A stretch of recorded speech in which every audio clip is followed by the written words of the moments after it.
अस्सलामुअलैकुम। बेटा, मैं अपने नेक्स्ट डिस्कशन लेक्चर के साथ स्टार्ट करने लगा हूँ। आज मैं आपसे जो पेपर डिस्कस कर रहा हूँ वो है अक्टूबर नवंबर 2024 बेटा, और उसका वेरिएंट 51। हम इसका क्वेश्चन नंबर 1 डिस्कस करेंगे बेटा आज। अच्छा, ये जो क्वेश्चन है ये थोड़ा मिक्स्ड क्वेश्चन है। ये प्रेसिपिटेशन रिएक्शन, इसके अलावा परसेंटेज प्योरिटी, सही है, और परसेंटेज हील्ड, ये सारे कॉन्सेप्ट्स मिला करके हैं। ठीक है, तो ये एक सिंपल सा एक्सपेरिमेंट है जिसके बारे में उसने पूछा है। तो बेटा स्टार्ट करते हैं इसको हम लोग।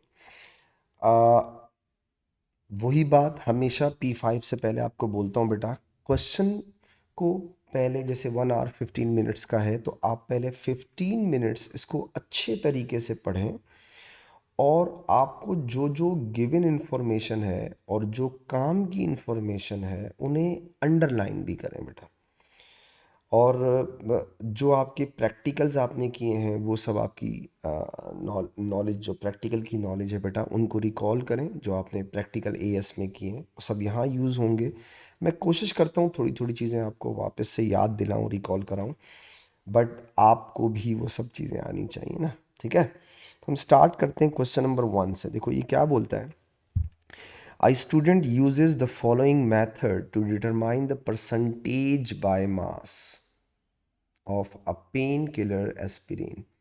एस्पिरिन एक टैबलेट है उस पेन किलर के लिए। तो उसकी आपने परसेंटेज बाय मास निकालनी है कि उस टैबलेट के अंदर एस्पिरिन का कितना मास होता है। अच्छा, उसके बाद एस्पिरिन का उसने फार्मूला आपको दे दिया हुआ है, C9H8O4 सॉलिड है बेटा इन सम टैबलेट्स। ये आपको पर्पस समझ आ गया कि हम करने क्या जा रहे हैं। एक टैबलेट आपको दी गई है, उस टैबलेट में एस्पिरिन है, आपने उस टैबलेट के टोटल मास टैबलेट का और आपको एस्पिरिन का मास मिल जाए तो आप परसेंटेज निकाल लेंगे। तो ये काम करने हैं। अब उसके लिए करना क्या है, let's see. Step 1, grind 5 tablets into powder. आपने 5 डिफरेंट टैबलेट्स ली और उनको पाउडर्ड फॉर्म में, मतलब ग्राइंड कर दिया, बिल्कुल पाउडर्ड बना दिया। यूज़ अ वेइंग बोर्ड। वेइंग बोर्ड बेटा हम मास यूज़ करने के लिए करते हैं, मैंने आपको इससे पहले ही बताया था। ज़रूरी नहीं है उसकी शक्ल बोर्ड टाइप की हो, वो स्क्वायर भी हो सकती है। To accurate weigh by difference approximately 0.4 gram of powder tablet in pear pear shaped flask. अच्छा, ये जो पियर शेप फ्लास्क होती है ये बेसिकली वो हीटिंग वगैरह के लिए होती है, जिसमें आप हीट करते हैं। और वो आपने इसके अलावा ये वहाँ भी यूज़ होती है फ्रैक्शनल डिस्टिलेशन के अंदर। उसमें भी फ्रैक्शनल डिस्टिलेशन के अंदर भी लोग इस पियर शेप्ड फ्लास्क को यूज़ करते हैं। ठीक है, एंटी बम्पिंग ग्रेन्यूल्स क्या होते हैं, ताकि वो जो है वो जो आपका हीट हो रहा हो तो बॉईल होते वक्त वो स्प्लिट ना करे। ठीक है, जो स्पिट करता है वो उससे भी चीज़ें ख़राब होती हैं। तो वो एंटी बम्पिंग ग्रेन्यूल उसमें डाले जाते हैं। वो छोटे छोटे मार्बल के चिप्स होते हैं जो उसमें डाले जाते हैं। ठीक है, ताकि वो हीटिंग को यूनिफॉर्म रखे, हीटिंग में बम्पिंग ना क्रिएट हो। Step number 3, at 25 centimeter of aqueous 1 mole per dm cube sodium hydroxide to pear shaped flask forming mixture A। एक pear shaped flask होती है ऐसी, like this। इसमें आपने सबसे पहला काम क्या किया बेटा कि 25 सेंटीमीटर क्यूब, इसमें आपने 25 सेंटीमीटर क्यूब सोडियम हाइड्रोक्साइड डाला हुआ। ठीक है, और फॉर्मिंग मिक्सचर ए, ये जो भी कुछ बनेगा उसे मैं कह रहा हूँ वो ए होगा। ठीक है, मिक्सचर ए होगा। Reflux mixture a for 20 minute, सही है। ये आपने 0.4 ग्राम पाउडर्ड टैबलेट भी डाली है इसमें। ओके, ये आपने इसमें डाला हुआ है 0.4 ग्राम एस्पिरिन डाली हुई है। ठीक है, एस्पिरिन डाली है, और उसमें आपने 25 सेंटीमीटर क्यूब ऑफ क्या डाल दिया है, सोडियम हाइड्रोक्साइड। ठीक है, स्टेप 4 में कह रहा है रिफ्लक्स द मिक्सचर। रिफ्लक्स का मतलब होता है कि आपने इस पे एक रिफ्लक्स कंडेंसर लगा देना है, ठीक है। रिफ्लक्स कंडेंसर में वाटर इन वाटर आउट और ये सब का ख्याल रखते हैं। वो ओ लेवल से पढ़ते हुए आ रहे हैं रिफ्लक्स कंडेंसर। इसके अलावा ओ लेवल ऑर्गेनिक के अंदर भी आपने कई जगहों पे रिफ्लक्स पढ़ा है। तो whenever we use the word reflux it means you are using the reflux condenser, ठीक है। तो reflux mixture a for 20 minutes, 20 minutes तक उसको हीट करना है रिफ्लक्स कंडेंसर लगा के। हो गया। Allow the mixture a to allow the mix e to cool. अब आपने इसको कूलिंग की है, ठीक है। स्टेप्स बता रहा हूँ आपको मैं।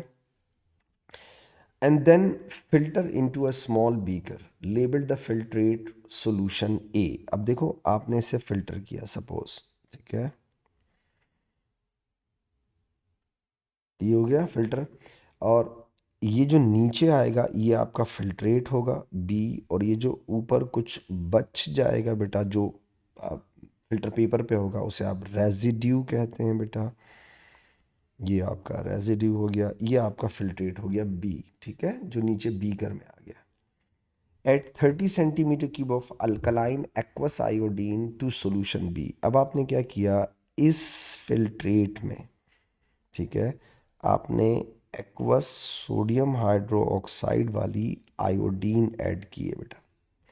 Alkaline aqueous sodium hydroxide, alkaline iodine aqueous alkali के साथ, ठीक है। B to leave to stand for 1 hour, 1 घंटे के लिए इसको छोड़ दिया। Precipitate c form. अब इसके अंदर बन गए पीपीटी। वो जो फिल्ट्रेट था बेटा उसमें बन गए पीपीटी।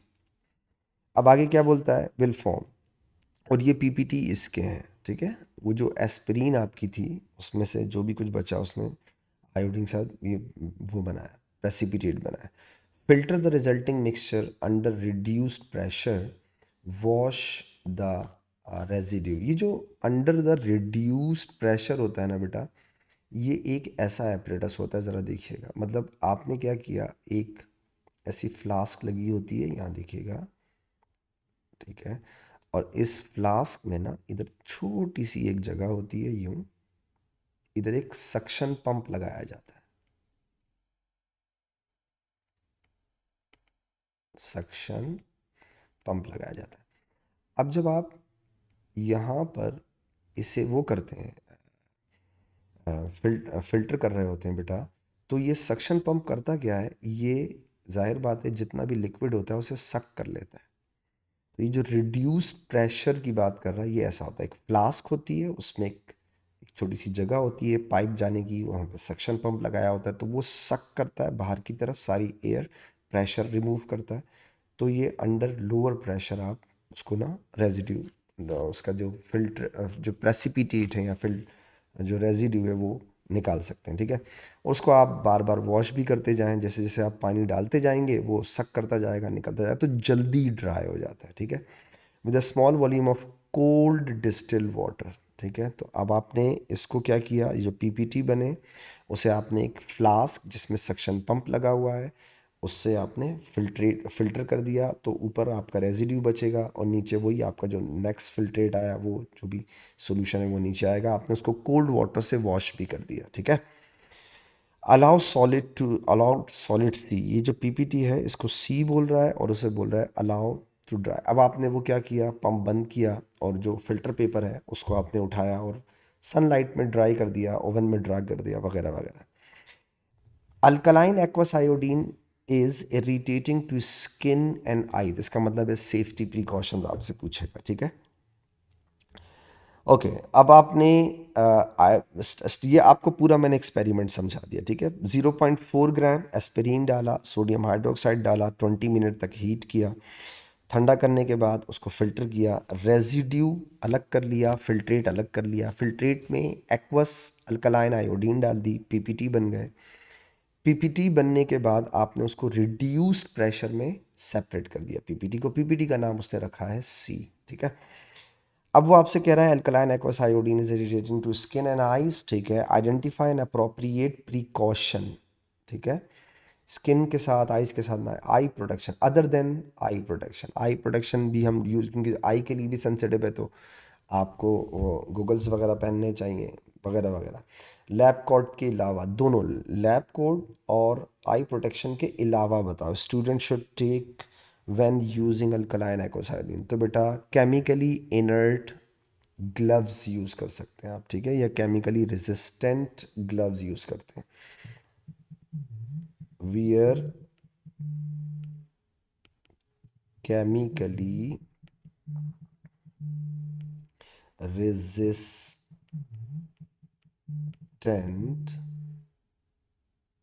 ग्लव्स कर सकते हैं, ठीक है।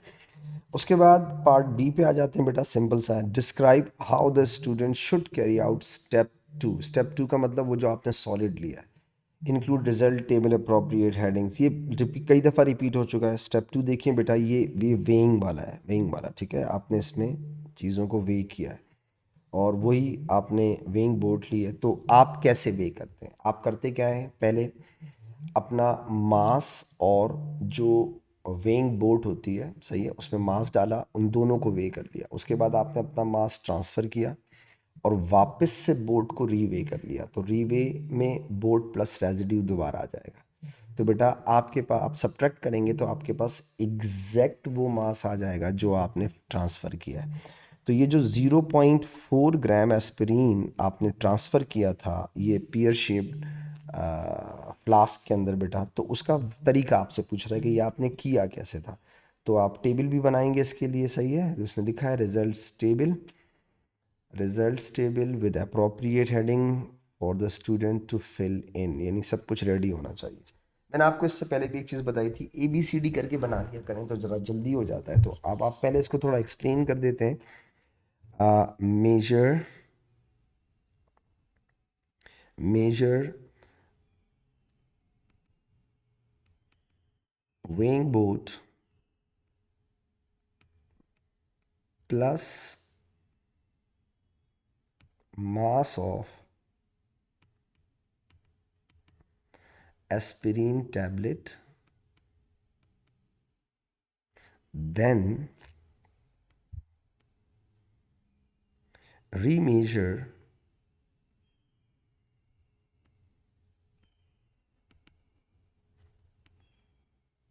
weighing boat plus रेजिड्यू बेटा जो बच जाएगा।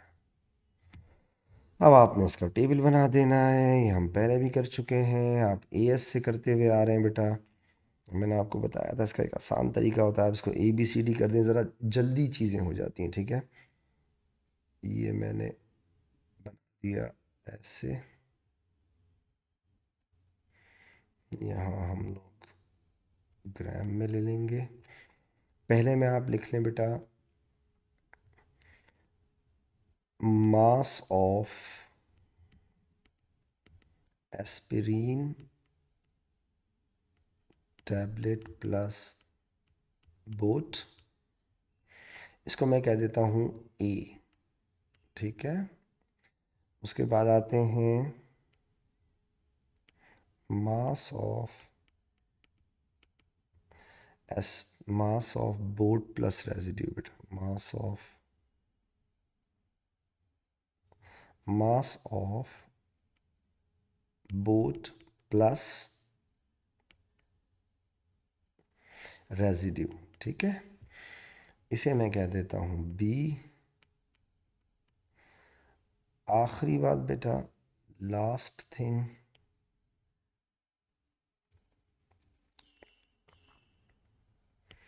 मास ऑफ एस्पिरिन टैबलेट ट्रांसफर्ड। तो ये आप क्या कर देंगे बेटा, ए माइनस बी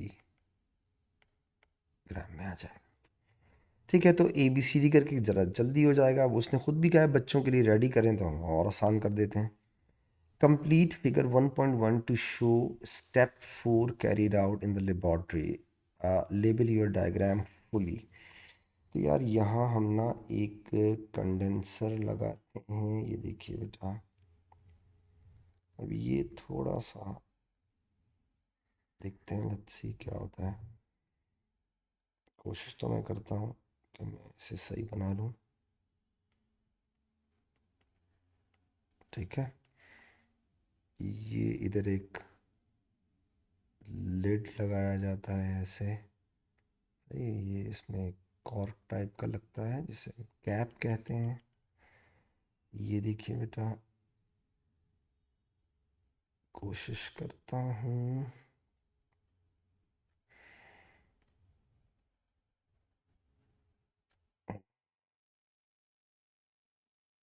यहाँ ये कंडेंसर आप ओ लेवल से बनाते हुए आ रहे हैं, मुझे यकीन है यार आपको इसमें मसला नहीं होना चाहिए। ये ये ठीक है, तो ये हो गया आपका। मैं इसे लेबल करूं, रिफ्लक्स कंडेंसर हो गया बेटा। यहाँ से कोल्ड वाटर इन, यहाँ से वाटर आउट हो जाएगा बेटा। ये हो गया लेवल बेटा, दैट्स इट। तो आई होप समझ में आ गई होगी बात। ये कंडेंसर लगाया हमने और यहाँ से आप हीट कर रहे हैं। डी का part one, the student uses a measuring cylinder to measure the volume of alkaline aqueous iodine in step 6. Suggest why this is a suitable apparatus to use. अब ज़रा देखिएगा स्टेप 6 में गौर से देखिए। वो कह रहा है 30 centimetre cube of alkaline aqueous iodine डाला है। ठीक है, तो 30 centimetre cube of alkaline iodine के लिए आप पिपेट नहीं यूज़ कर सकते, क्योंकि पिपेट 25 की होती है। ठीक है, तो अ, इस तरह अगर आप ब्यूरेट भी यूज़ कर सकते हैं, आप मेजरिंग सिलेंडर भी यूज़ कर सकते हैं, ये सब एक्यूरेट मेजरमेंट एपरेटस है। तो वो आपसे पूछ रहा है, 1 मार्क का सवाल है कि आपने मेजरिंग सिलेंडर क्यों यूज़ किया। तो बेटा मेजरिंग सिलेंडर भी एक्यूरेट मेजरमेंट एपरेटस है, but less accuracy than pipette and burette. तो इट्स accurate measurement apparatus,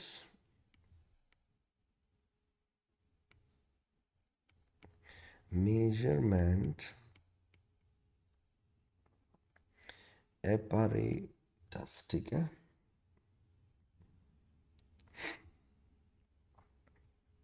तो accurate measurement apparatus and we can use it, we can use it for excess reagents too। मतलब हमें उसकी कोई ख़ास ज़रूरत थी नहीं, लेकिन उसने एक्यूरेट मेजरमेंट एपरेटस यूज़ किया हुआ है, तो मेजरिंग सिलेंडर सही है। ठीक है, बीकर में बिल्कुल ही एक्यूरेसी नहीं होती। ठीक है, तो आप पेपर नहीं यूज़ कर सकते बिकॉज 25 था, और आप ब्यूरेट यूज़ कर सकते थे मगर वो ब्यूरेट उसने दिया नहीं। तो यूजुअली जो हम लोग नॉन एक्यूरेट मेजरमेंट एप्रेस होते हैं, नॉन एक्यूरेट मेजरमेंट वॉल्यूम लेते हैं, उनमें भी हम लोग मेजरिंग सिलेंडर यूज़ कर सकते हैं। तो मेजरिंग सिलेंडर का जो परसेंटेज एरर होता है वो ज़्यादा होता है, हाई होता है। तो बहुत एक्यूरेसी अगर करनी हो तो फिर आप मेजरिंग सिलेंडर यूज़ ना करें, और अगर आप नॉर्मल कोई सोल्यूशन वगैरह डाल रहे हैं तो आप उसमें मेजरिंग सिलेंडर लिख सकते हैं, यूज़ कर सकते हैं। ठीक है, suggest why the student leaves the mixture to stand for 1 hour in step 6। देखो इस तरह का कोई भी सवाल आता है, मैंने आपको पहले भी बोला है कि याद रखिएगा बेटा, इस तरह के सवालों के अंदर वो यूजुअली आपको मेक श्योर करवाना चाह रहा होता है कि यार आपने जो रिएक्शन है, जो प्रेसिपिटेट बन रहे हैं इसके अंदर जो भी बन रहे हैं वो कंप्लीट हैं या नहीं। तो जब कभी भी आपको इस तरह के कोई सवाल देता है कि आपने जो है वो रिएक्शन को इतनी देर के लिए छोड़ दिया, आपने रिएक्शन को अच्छी तरह जो मिक्सचर है उसे स्टर किया, आपने जो है वो थोड़ा वेट किया फॉर दिस, तो ये सब कुछ क्यों होता है, ताकि रिएक्शन कंप्लीट हो जाए। ठीक है, तो to make sure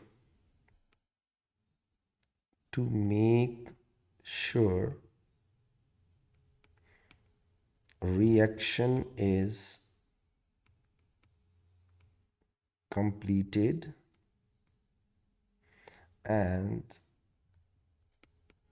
all the PPT formed, जितने PPT बनने थे बनाने थे वो सब बन गए. Explain why residue is washed in step 7. तो to remove the remaining solution, जो भी चीज़ें होती हैं हम वॉश क्यों करते हैं, क्योंकि उसके साथ कॉन्टेमिनेटेड होता है ना वो प्रेसिपिटेट के साथ. जाहिर बात है रेजिड्यू का मतलब वही वो जो प्रेसिपिटेट है. उस प्रेसिपिटेट को आपने वॉश क्यों किया, ताकि उसके साथ वो जो रिमेनिंग कॉन्टेमिनेंट्स वगैरह चीज़ें हैं वो सब हट जाए. ठीक है. So to make sure all other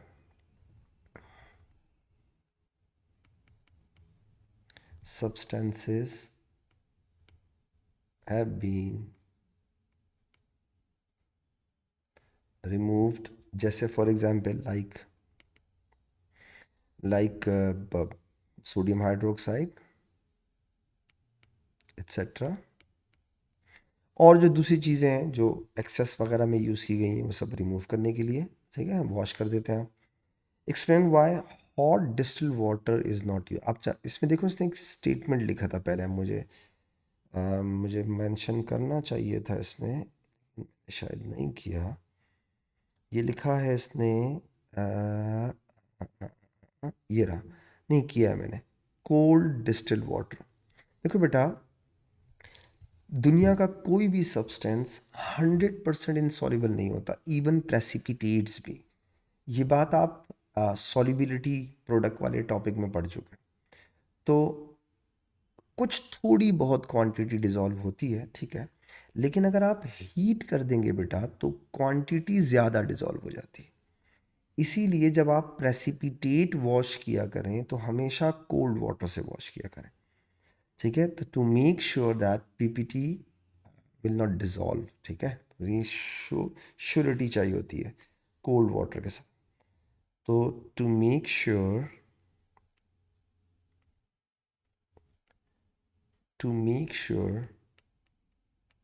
PPT will not dissolve बेटा. ठीक है, तो अगर आपने हॉट वाटर से किया, ये वैसे प्रैक्टिस भी यही है कि आप हमेशा जब भी काम करते हैं बेटा तो आप इसी तरह की चीज़ें करते हैं कि आप उन्हें वॉश को, क्या जो पीपीटी होता है उसे आप कोल्ड वाटर से वॉश करते हैं. ठीक है. ई पे आते हैं. The equation for the reaction between aspirin and sodium hydroxide which takes place in step 4 is shown. अब जाके उसने आपको रिएक्शन दिया. आपने याद, शुरू में आपने एस्पिरिन पाउडर डाला, उसमें सोडियम हाइड्रोक्साइड डाला, तो वो कह रहा है सोडियम हाइड्रोक्साइड का जो रिएक्शन होता है एस्पिरिन के साथ वो ये होता है. एक हो गया. The equation for the reaction in which solid C is form in step 6. ठीक है, आपने सबसे पहले सोडियम हाइड्रोक्साइड के साथ एस्पिरिन का रिएक्शन करवाया था, फिर जो टैबलेट था, उसके बाद आपने उसमें एक्वस अल्कलाइन आयोडीन डाली. तो आप गौर से देखें, जो स्टेप, जो पहला रिएक्शन दिया हुआ है बेटा, वो पहला रिएक्शन उसी का है ना, एस्पिरिन और सोडियम हाइड्रोक्साइड का. गौर से देखें. और जो दूसरा रिएक्शन है, आपको याद होगा, आपने उसे ट्रांसफ़र किया, उसके बाद आपने उसमें एक्वस अल्कलाइन आयोडीन डाली और उसके पीपीटी बनाए. ये पीपीटी बन गए. ठीक है, और ये आपका हो गया एक्वस अल्कलाइन आयोडीन. और से देखिए.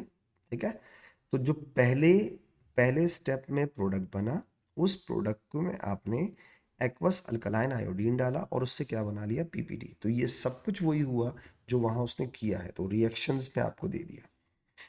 The student results are shown in table 1.1. ठीक है, the mass of powder tablet added in to the pear shaped flask in step 2 was 0.409. देखा, जो शुरू में आपने डाला वो कितना था, 0.409. The mass of dry recorded in step is this. ठीक है, calculate the amount in moles of this collected in the 9. तो बेटा मॉलिक्यूलर मास शुक्र है हमें दिया हुआ है और मास हमें दिया हुआ है, हमसे मोल्स पूछ रहा है. तो बेटा निकाल लो, moles is equal to mass upon molecular mass. आपको मास दिया हुआ है बेटा पीपीटी का 0.764. आपके पास मॉलिक्यूलर मास भी गिवन है, कितना है, 687.6। तो अगर मैं इससे 0.764 divided by 687.6 is equal to 1.111111। अरे भाई बड़ा लंबा आंसर आ रहा है, मैं इसे 1.11 ले लेता हूँ। 1.11 इंटू 10⁻³ आ रहा है। ये आ गया मेरे पास आंसर, अमाउंट इन मोल्स। ठीक है, ये हो गया। अब उसके बाद होगा use your answer to I one, ये जो वन था, to calculate the mass in gram of C9H8O4 in powder tablet and flask step 2। देखो बेटा एक चीज़ देखिए, ये आपके पास इसके मोल्स आ गए, गौर से देखिएगा, ये आपके पास मोल्स आ गए राइट। इसके ये मोल मैं इसे रेड से करूँ, यूं कर देता हूँ, ये मोल्स आपके पास आ गए। ठीक है, अब वो आपसे पूछ रहा है इसके बारे में। ठीक है, समझ में आ रही बात?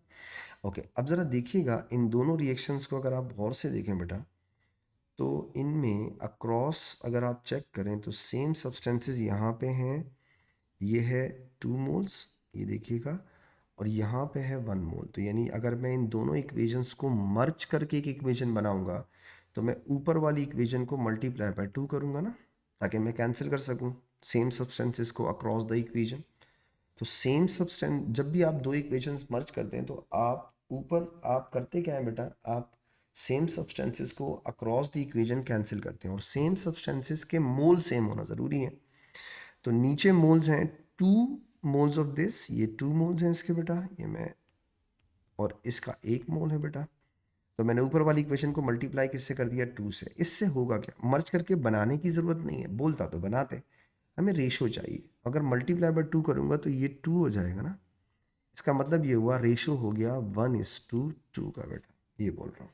ठीक है, तो हमने 1:2 का, ये हो जाएगा 2 C9H8O4 C9H8O4 रेशो 1C6H2I2 और O2।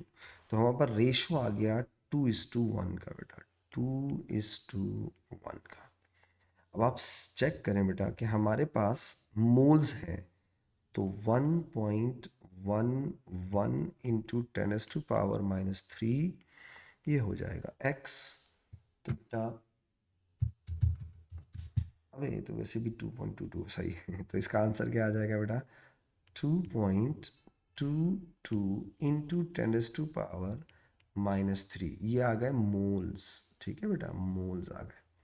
हमें चाहिए मास, तो बेटा मोल्स को मल्टीप्लाई कर देते हैं मॉलिक्यूलर मास से। अब इसका मास निकालना पड़ेगा, C9H8O4 का मास, तो 12 इंटू 9 प्लस 8 प्लस 16 इंटू 4, तो ये हो जाएगा बेटा 12 इंटू 9 प्लस 8 प्लस 16 इंटू 4 180 आ गया।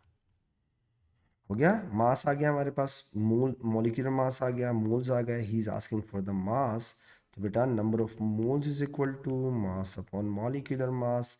अगर आपको मास चाहिए तो moles multiply by molecular mass, यानी 2.22 इंटू 10⁻³ इंटू 180 कर दो, आपके पास एस्पिरिन का मास आ जाएगा। तो जो मेरे पास लिखा हुआ है मल्टीप्लाई बाय 2.22 10⁻³ 0.3999 ग्राम, ज़ीरो, ये आ गया मेरे पास, चल 0.3999, अगर मैं इसे ले लूँ 0.34 ग्राम, ये आ गया आंसर।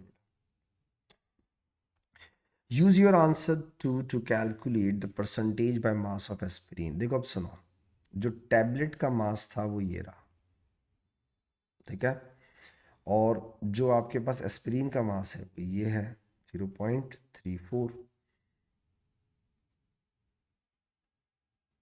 नहीं ये मैंने गलत किया ना, इसको मैं एसिड इज रहने देता हूँ ताकि मेरी परसेंटेज में गड़बड़ ना आए, ठीक है। वो बहुत कम है, देखो 0.409 लिखा हो और ये 0.399 है, तो बहुत ही छोटा सा डिफरेंस है। नहीं नहीं करो उसको round off, as it is रहने दो। अब आसान हो जाएगा। If you are unable, we are not unable, ये देखो 0.3999 इंटू 100 और डिवाइडेड बाय बेटा टोटल कितना दिया हुआ है आपको 0.409। बहुत ही कम है ना ये 0.409। तो मुझे लग रहा है आपको कैलकुलेशन में बहुत ख्याल रखना पड़ेगा। 0. ये हो गया 0.399 मल्टीप्लाई बाय 100 डिवाइडेड बाय 0.409। तो बेटा ये आ रहा है 97.55, 97.55 एंड सो ऑन। इसे राउंड ऑफ कर लेते हैं, 97.56% कर लेते हैं इसको, ठीक है। तो 97.566, सही है, तकरीबन इतना आ रहा है। तो आई होप आपको मेरी बात समझ में आ गई होगी, ठीक है। नेक्स्ट देखिए बेटा, another student follows the same method but does not allow solid C to dry.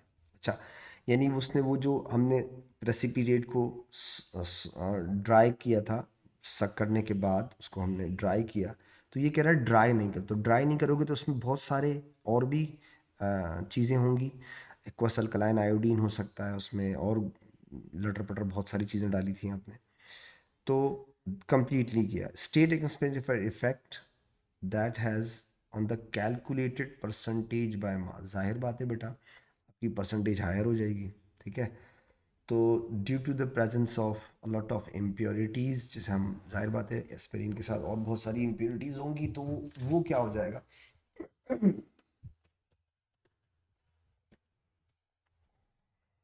तो हम ये कह सकते हैं, अगर आप इसे ड्राई नहीं करेंगे तो बेटा mass of PPT will be higher, ज़्यादा होगा बेटा। Hence percentage will be higher than calculated बेटा, ठीक है। तो अगर आप प्रेसिपिटेट को अच्छे तरीके से ड्राई नहीं करेंगे तो उसमें डेफिनेटली बहुत सारी इम्प्योरिटीज़ होंगी बेटा, पानी की हों, सोडियम हाइड्रोक्साइड की हों, एक्वस अल्कलाइन आयोडीन की हों, और बहुत सारी चीज़ें साथ में बन रही हैं ना। आप देखें कितने सारे प्रोडक्ट्स बन रही हैं, देखिए आप ये कितनी सारी चीज़ें, और से देखिए 1, ये 2, ये 3, 1 2 3, ये सब कुछ है ना। तो जाहिर बात है वो किसी न किसी फॉर्म में चिपका रहा है होगा, तो आपको चाहिए कि आप उसे अच्छी तरह ड्राई करें, वरना आपका प्रेसिपिटेट का मास ज़्यादा होगा। प्रेसिपिटेट का मास ज़्यादा होगा तो डेफिनेटली आपकी परसेंटेज हायर आ जाएगी, ठीक है। वो जो आपने किया उससे, कैलकुलेट किया है उससे। आई होप बेटा मेरी डिस्कशन से आपको फ़ायदा हुआ होगा। ये क्वेश्चन थोड़ा मिक्स था, प्रेसिपिटेशन का, उसका परसेंटेज यील्ड का, मिक्स चीज़ें मिक्स थी इसमें, ठीक है। उसमें फ्रैक्शनल डिस्टिलेशन भी आ गया, रिफ्लक्स कंडेंसर भी आ गया, तो सारी नॉलेज एक ही क्वेश्चन में डाल दी। बट आई होप आपको समझ में आ गई होगी, टेक्निक समझ में आ गई होगी। देखो बेटा, मैं हर क्वेश्चन से पहले आपको बोलता हूँ कि आप चीज़ों को अंडरलाइन करें और फोकस करें कि वो पूछ क्या रहा है, और जो काम की बातें हैं उनको यूज़ कैसे करना है। इंशाल्लाह हो जाएगा, ठीक है। थैंक यू सो मच बेटा, मुझे उम्मीद है आपको फ़ायदा हुआ होगा। इंशाल्लाह नेक्स्ट डिस्कशन लेक्चर में आपसे फिर मुलाकात करूँगा, तब तक के लिए इजाज़त दीजिएगा मुझे। अल्लाह हाफिज़, दुआओं में याद रखिएगा।